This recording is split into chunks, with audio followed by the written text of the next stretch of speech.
So after three mediocre movies, we are back to classic Pixar with Inside Out.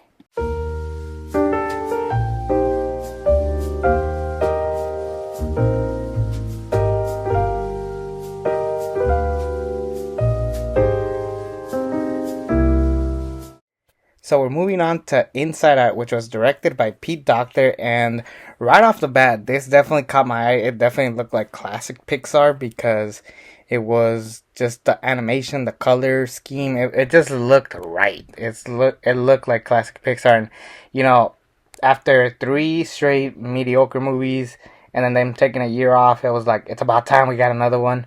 Actually, we were supposed to get The Good Dinosaur in 2014, but instead we took a break, which thank goodness, because 2014 was a phenomenal year for everybody else. Lego Movie, How to Train Your Dragon 2, Big Hero 6. Pixar, they would have just thrown the towel if they gave us A Good Dinosaur, but they took their time and they gave us Inside Out, which was beautiful. This to me is the best franchise outside of Toy Story, if I'm being quite honest. And when it comes to Pixar, I think that this movie is breathtaking. It is genius. It was well put together. And it's a very interesting premise that would just work phenomenally. First and foremost, like just the idea of going inside the mind and playing with different emotions from joy, sadness, disgust, anger, and fear. That's already five great, you know, emotions to have. So it was just kind of like them playing with the idea and the concept. And we follow the journey of this girl Riley, who was this hockey player, and then she had to move schools. She had to move to San Francisco. She's a hockey player, but she's lost it, her home, and she's just angry.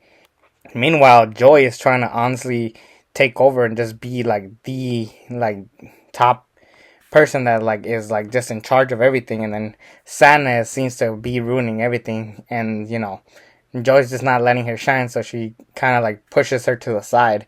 And in the process, we actually have a moment where Riley is sharing at school, her life before she came to San Francisco, and then she gets sad because sadness is touching the emotion, and in the process, Joy tries to stop it, and then both sadness and joy get lost in the process. So it's up to anger, fear, and disgust to basically take over, and they are kind of useless because the whole time Riley is angry most of the time, and it's kind of like a genius way to kind of just put together.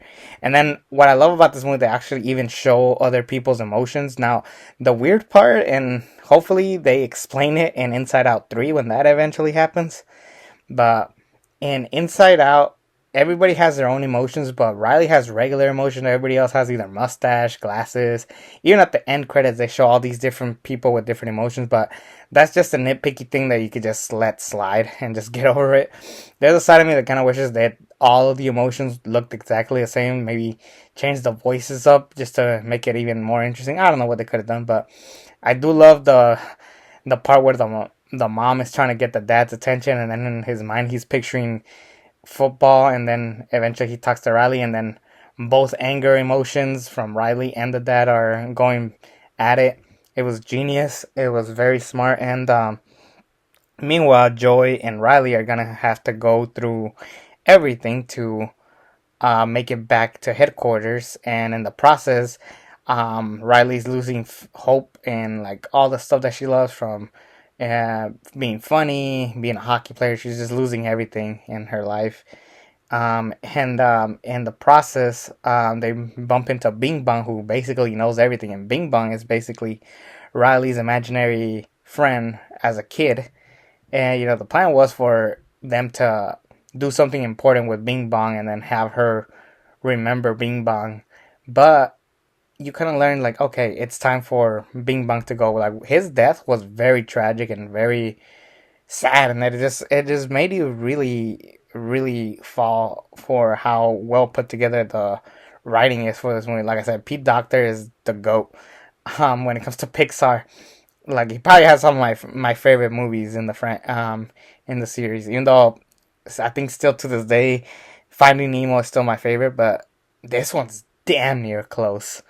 Joy tells, kind of learns from sadness, like, okay, there is some usefulness in sadness, not just, you know, because sadness is the reason why Riley ended up not running away from San Francisco. Like, they did a smart job in doing that, and it just shows you the importance of all the emotions that are needed in this world, and not just make them vanish all the time. I love Imagination Land. I love all the concepts that they do with this movie.